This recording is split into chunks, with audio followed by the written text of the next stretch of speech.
Good morning. Today is Tuesday, July 6, 2017. This is the special meeting of the Los Angeles Board of Police Commissioners.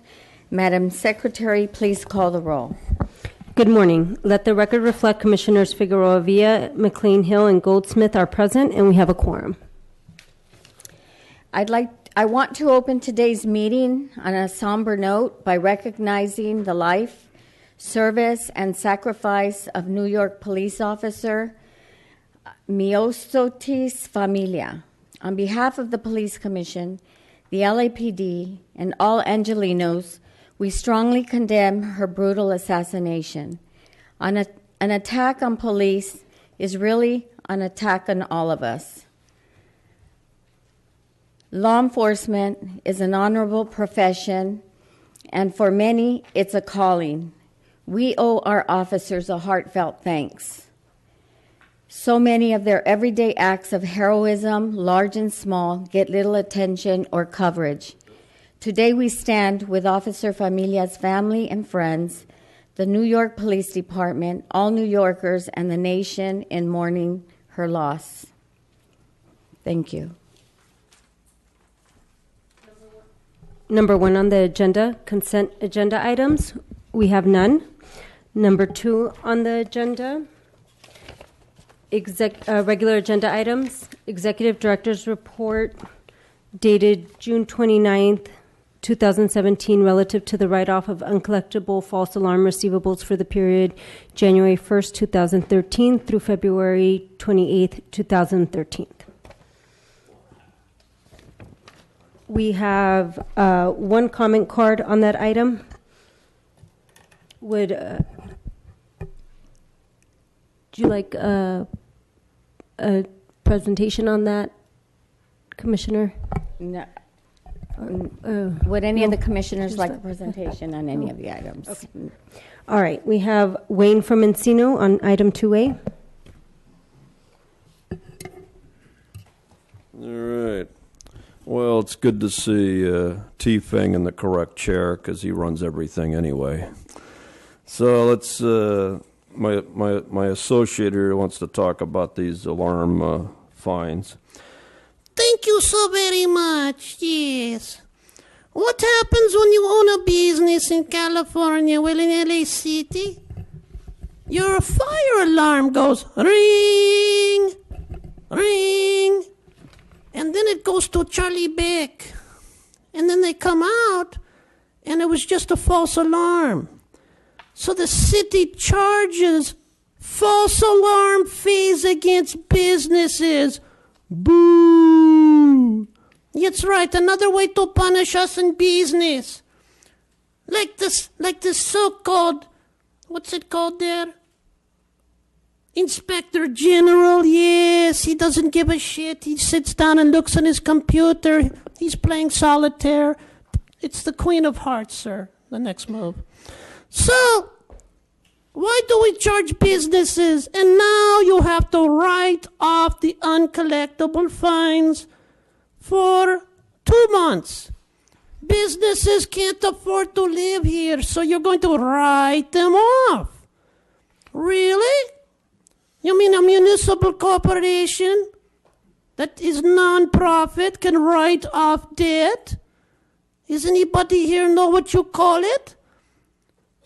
It's called fraud. Yes, it's called fraud. You can't write off uncollectible debt if you're not a profit corporation. You're a municipal corporation, fools. Even a puppet knows. So next time your alarm goes off, ring, don't pay the fucking fine because Mr. T-Feng will waive all costs. Thank you so much. Thank you, sir.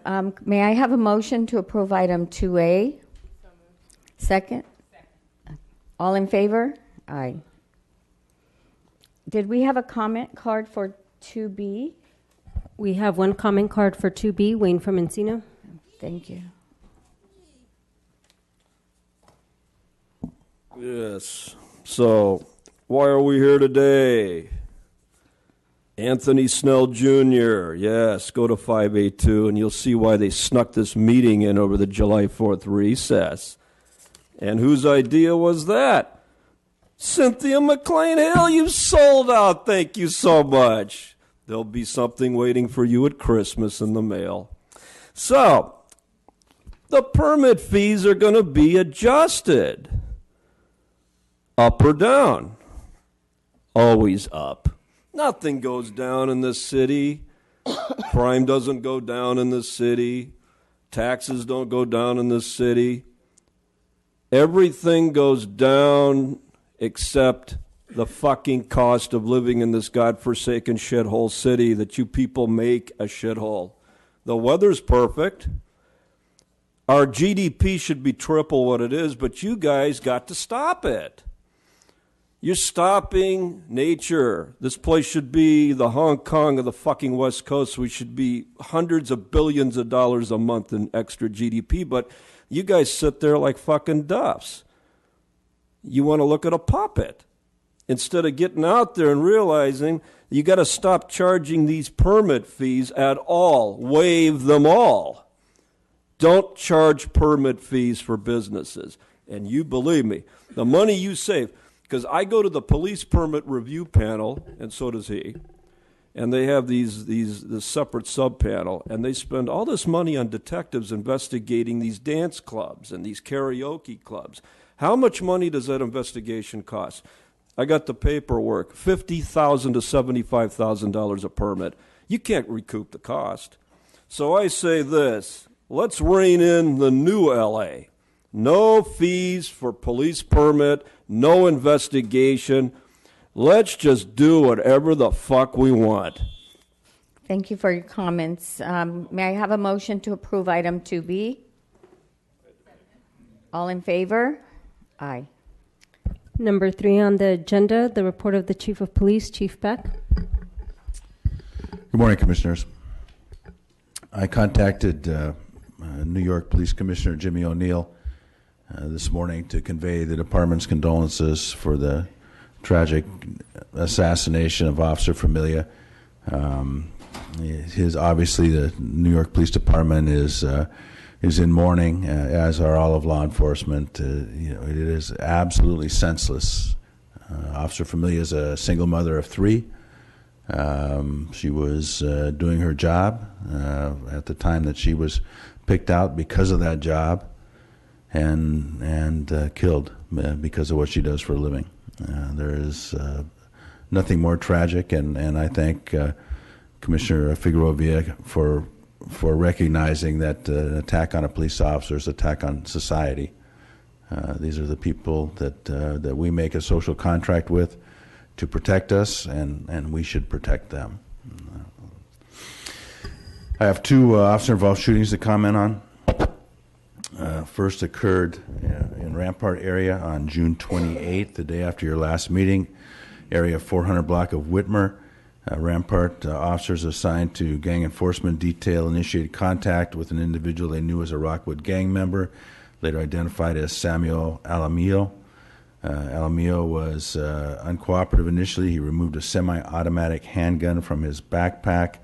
Officers requested additional units. An air unit, beanbag shotgun, was attempted to use to de-escalate the situation. It proved ineffective. Alamillo eventually pointed the handgun in the officer's direction, resulting in an officer-involved shooting. Fire department responded, attempted to render aid, but Alamillo was pronounced dead at scene. Investigation is continuing using the protocols that you're all very familiar with. Second shooting occurred the day afterwards, June 29th. It occurred in Hawthorne. It was a result of a homicide investigation that originated in Southwest. A gang-related homicide occurred. Detectives identified 4 suspects, and Ramey warrants were issued during a surveillance of one of the suspects. A pursuit began. The pursuit ended at Aviation Boulevard in the city of Hawthorne when the suspect, Qasim Knox, exited the vehicle and fled into an apartment complex. The detectives and uniformed SWAT plus uniformed Hawthorne police officers converged on the apartment complex that Knox had fled into. Knox fired multiple rounds from a semi-automatic handgun at the pursuing officers, resulting in an officer-involved shooting, where Knox was taken into custody. Knox's rounds wounded one of our SWAT officers who was struck in the hip. I visited him at the hospital. The round luckily ricocheted off his equipment gear and didn't penetrate too deeply and was able to be removed without too much drama by the surgeons at Harbor General. The officer is at home recovering at this time. Crime. These statistics are as of July 1st, 17. Of course, that is the halfway point of the year. Homicides are up 2% as compared to the year before.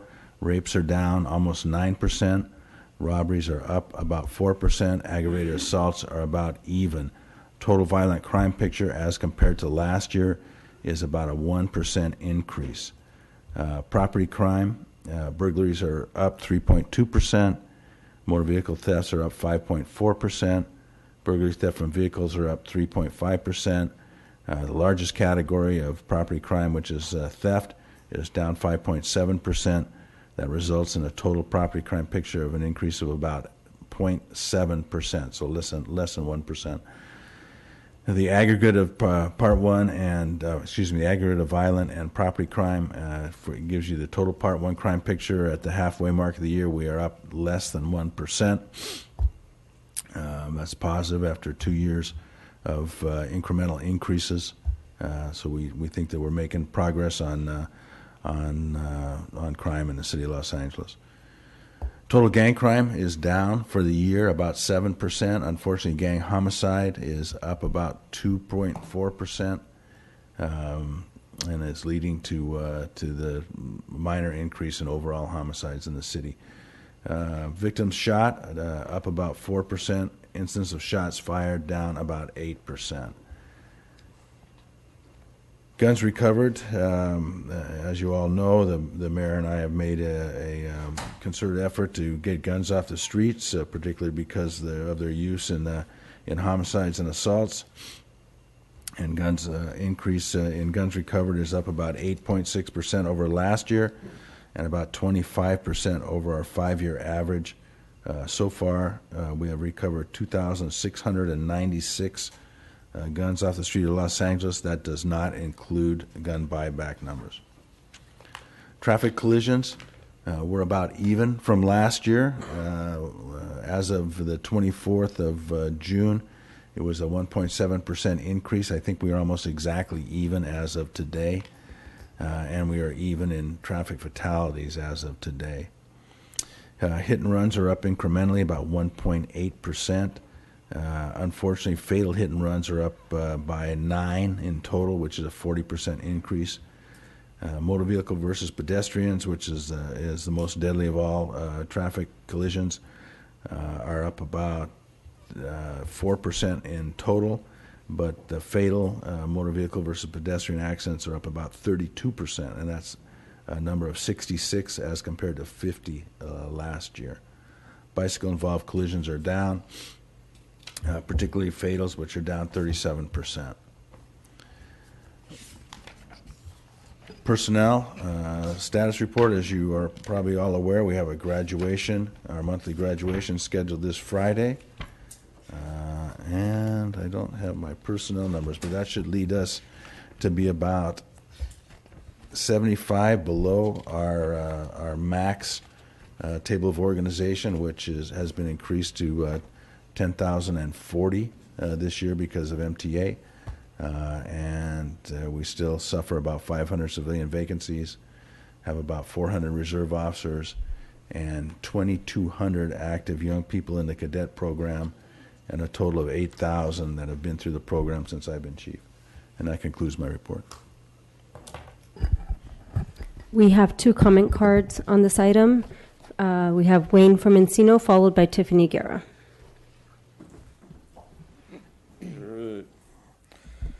All right, so now you heard the fake report let's talk about the real report. July the 4th, I found people shooting fireworks at a group of people in their backyard. I dialed 911 on my phone. Busy. You could not get through in the San Fernando Valley on your cell phone on 911 for hours. So these people shooting the fireworks actually told me they knew that, and they just kept firing 30, 40, 60, 70 feet in the air, laterals.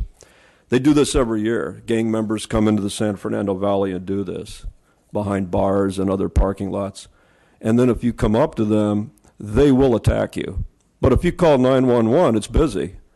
That's your department. He forgot to mention that. Then another thing is you arrested some more of your famous cadets. Forgot to mention that. Your so-called cadet program. Cadet program or teaching young people how to become criminals program with a badge. So you got to decide. You can have criminals that are detectives. They do a good job. You commit crime to solve crime. But you got to make a choice. Do you want that department or you want a civilian police department? You got to make a decision, commission. Flip it. I noticed T-Fang's sitting in the wrong fucking chair. He should be sitting over here. I didn't know, is he commissioner? He's sitting in the commissioner row now. Did you become a commissioner now? Is that what it is? You should, because you run the whole thing anyway. These three puppets next to you have no power. They have nothing to do. You're the executive director. You call the shots. The other three of you're dismissed. You can leave because it's just T-Fang and the chief. They're running the show. The other three, you're dismissed. You're irrelevant. So I just want to see Mr. T-Fang, and I want to see Charlie Beck. The other three, you're dismissed. Tiffany Guerra. So what I wanted to bring the attention of the commissioners to today and the attention of folks here is that when we talk about sexual abuse by LAPD officers, specifically involving young people in policing programs, that there is a history of that. For as long as teenage cadets have been involved with LAPD programs, there has been instances of molestation, sexual coercion, and abuse. The LAPD's Explorer program was established in 1962. This was a program for youth aged 14 to 21. 12 years later is when the first female explorers joined the program, and it was in that year that some of the more well-known cases of abuse occurred. And I say well-known because that's not to say that there weren't instances of abuse also going on before that. It's just that these were the ones that became public. The molestation of young boys and girls within the program took place for decades. In some instances, victims did not come forward for many years. In 1976, when the first cases came to light, that's when Chief Daryl Gates said, "There was no rape, no seduction. There was a lot of agreement." This sounds familiar to what we hear today. One of the officers found guilty by a police tribunal of molestation at that time in 76 remained on the LAPD, Officer Michael Casados. He would be caught again 10 years later, still an officer molesting a 15-year-old girl. How many other instances occurred within those 10 years, we don't know. Abuses went as high up the chain of command as to the deputy chief, David Kalish, who in 2003 was being considered for the position of chief. He did not become chief. He was instead allowed to retire after the testimonies of 6 young boys who had been raped by Kalish in the 70s in the Explorer program became public. And what's so disturbing about Kalish specifically is that he was a supervisor and was also a spokesperson for the LAPD.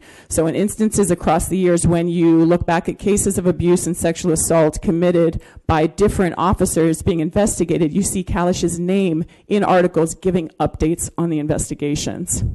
All of this is to say is that this case with the cadet program, this is not a moment in time.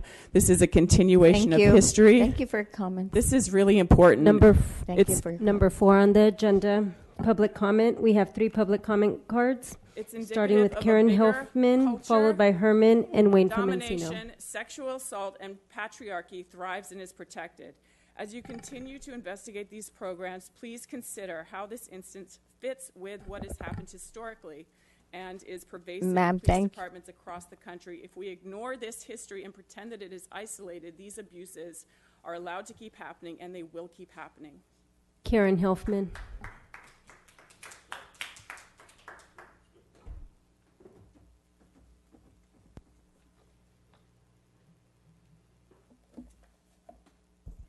I wanted to continue reading to you from the new Jim Crow, and we're still very, very close to the beginning. Cotton's story illustrates in many respects the old adage, the more things change, the more they remain the same. In each generation, new tactics have been used for achieving the same goals shared by the Founding Fathers. Denying African American citizenship was deemed essential to the formation of the original Union. Hundreds of years later, America is still not an egalitarian democracy. The arguments and rationalizations that have been trotted out in support of racial exclusion and discrimination in its various forms have changed and evolved, but the outcome has remained largely the same. An extraordinary percentage of black men in the United States are legally barred from voting today, just as they have been throughout most of American history. They are also subject to legalized discrimination in employment, housing, education, public benefits, and jury service, just as their parents, grandparents, and great-grandparents once were. What has changed since the collapse of Jim Crow has less to do with the basic structure of our society than with the language we use to justify it. In the era of colorblindness, it is no longer socially permissible to use race explicitly as a justification for discrimination, exclusion, and social contempt. So we don't. Rather than rely on race, we use our criminal justice system to label people of color criminals and then engage in all the practices we supposedly left behind. Today it is perfectly legal to discriminate against criminals in nearly all the ways that it was once legal Thank you for your comments. to discriminate Next we against have Herman. African Americans. Not present. Wayne from Encino.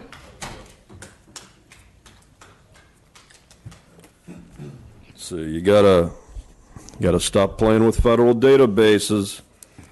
So you guys had to give me your discovery. Even went into my uncle's records, my father's records from the 80s. Digging. Like the little moles and little foxes that you are. You've been busy. So you've been so fucking busy with this kind of crap, you forgot to do your job on July 4th. And you forgot to supervise your cadet program, but you just worried about me. There you go, more federal database. Where'd I get all that? For official use only. Why is it in my hands? Because it always winds up in my hands. I've been through this before. I had a lot of people try the same shit on me over and over and over and over. Oh, just pages of shit. There's actually 11,000 pages of this. If you want the rest of it, let me know. I'll give it to you. Comes with a price, though. Yeah, see, you had to give it to me. You just don't know. You can't stop playing.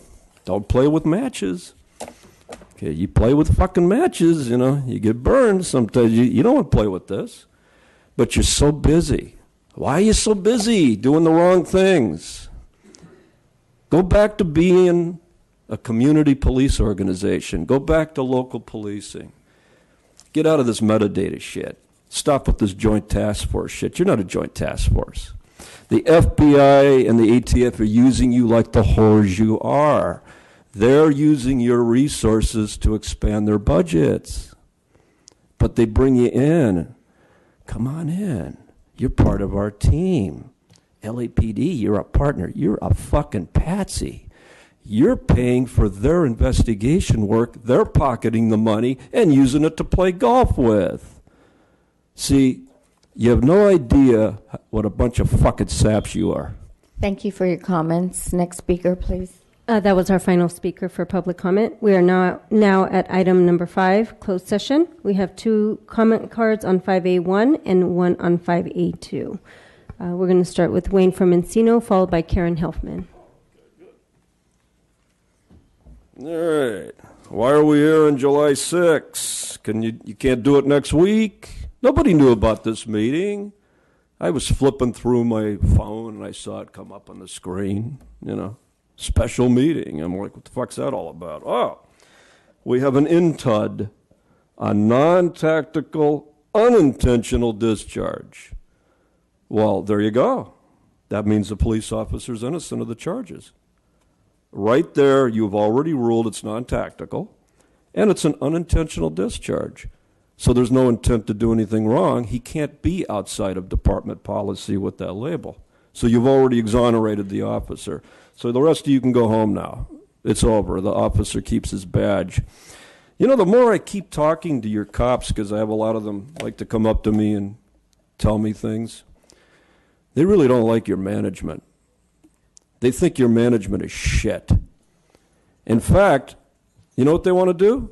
From the guy on the motorcycle up to the D2, they don't want to become a D3. They don't want to become policy. They want to stay under D2. They want to do their jobs. You got a lot of good cops. You're wasting them, man. You're wasting them because they got to keep quiet, just get their pension and leave, go to another department, like Ventura County Sheriff's. I was up there on July 5th.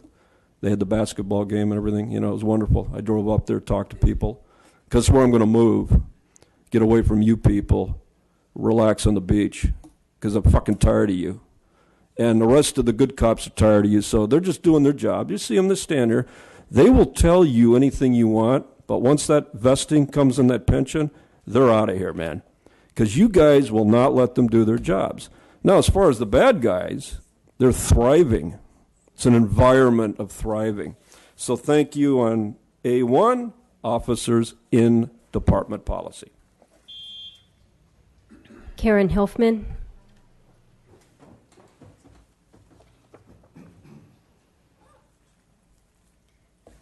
This isn't a new request by any means, but again, it's come up that the information about the closed session is so limited that there really isn't any way for us as concerned citizens, community members, to be able to adequately exercise our responsibility to comment and understand and approach, be able to talk to the commission about the circumstances involved. So again, I'd like to request more transparency and less obfuscating of the information around closed sessions. Thank you. Thank you for your comments. We have one comment card on 5A2. Wayne from Encino. Okay, so I see the attorneys here, and I'll put my partner up there. So continuing with the final of the puppet show, A. Snell Jr., let's see, is that Anthony Snell Jr.? Is that the one you choked to death? Oh, we're calling it a carotid restraint control hold. We call it a hog tie. No, we don't use that complicated language. One police officer, 2 plus 2. I don't get it. One police officer, 2 plus 2. 2 of what? 2 of what? Who are the other 2? So were the other 2 officers? Were they agents from another department? Were they cadets? Or were they paid informants, gang members? Ah, see, now Charlie's interested. Why do we know that? See, everything. I know everything about you guys. You've given me the grand tour, the inside of the belly of the beast. Yes, plus 2. The paid gang members. You know, like Ezell Ford's father, when you threatened to charge him with perjury, and the settlement offer went down to a measly $150,000. It started at $4 million. You know, like that. Yeah, but what are you going to do? You got to let the officer off, because if you don't let the officer go on this charge, he's got to be found within department policy, because then we're going to find out who plus 2 is. We don't want to know who that is. Oh, Cynthia, you don't want to know anything more about this. So just go in there, take your puppet, close his eyes, and find that it's in department policy, and get the hell out of here, because this isn't for you. The Board of Police Commissioners will now recess into closed session to discuss item number 5A1 and 5A2 in accordance with the Government Code 54957.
Okay. The Board of Police Commissioners has concluded its work in closed session. We are back in open session. In closed session, item 5A1 was discussed and the Chief's recommendations were unanimously adopted. In closed session, item 5A2 was discussed and the Chief's recommendations were unanimously adopted. Commissioners, is there a motion to adjourn?